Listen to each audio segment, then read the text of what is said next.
Okay, guys, this is going to be your video notes for Standard 7.11c.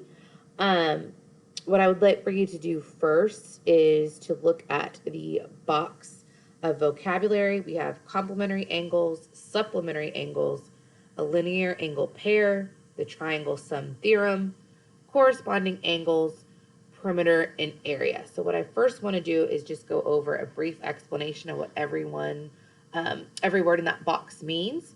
So for complementary angles, those are going to be two angles that have a sum. So when you add them together, those angle measures are going to be 90 degrees. Supplementary angles are going to have a sum of 180 degrees. So there's going to be two angles that you add together to get 180 degrees. Okay. Supplementary angles and linear adjacent pairs are very similar. Linear angle pairs are adjacent, so that means that they're next to each other, and they have a sum of 180 degrees. Okay. If you need to catch up right now, pause the video so that you can write, and then unpause and come back to continue. Okay.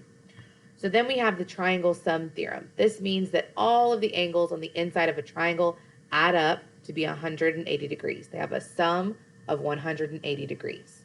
Okay.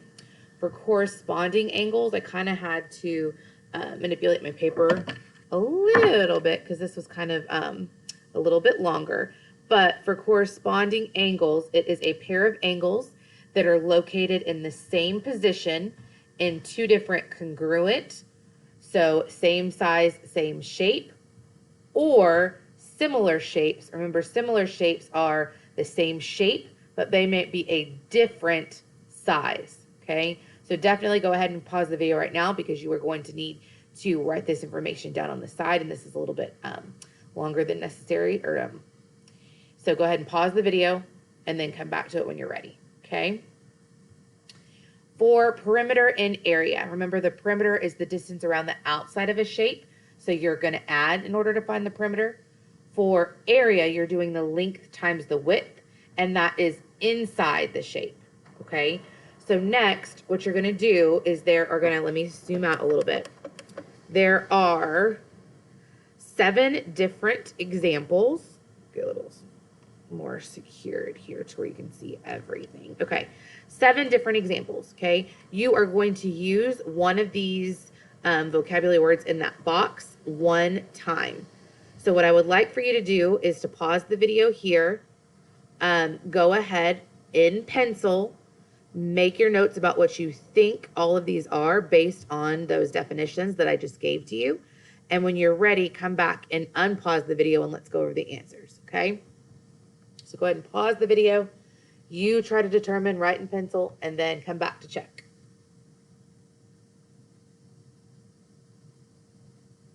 All right, for number 1, we have a triangle, and we have 2 different measurements of the sides of that triangle, and then we have an inside measure that says P equals 32. So P is a good indication that this is looking for the perimeter. Okay, the perimeter. Now number 2 has 2 different angles that are being highlighted. So this one is going to be the corresponding angles, okay? Corresponding angles. Those angles are in about the same position.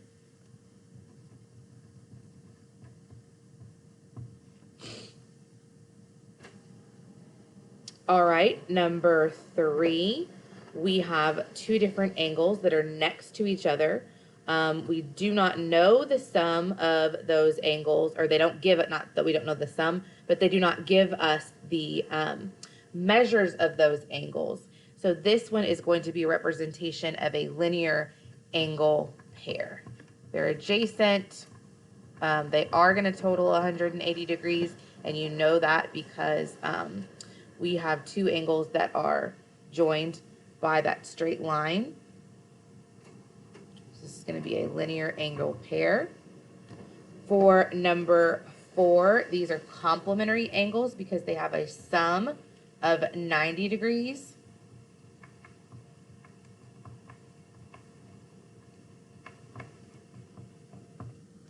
For number 5, this is going to be the Triangle Sum Theorem.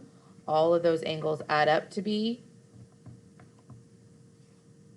180 degrees. For number 6, we're determining the area of that shape. It's represented by the large or the uppercase A. And then finally, the one that we haven't used yet is the supplementary angles. So angles that will add up to be 180 degrees.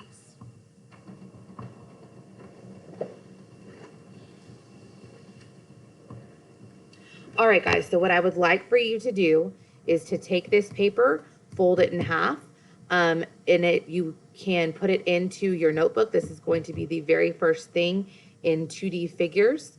I'm going to go ahead and pause this video for just page 308 and go ahead and upload it, and then I will come back and do the next page 310 with you, which is the concept development, okay?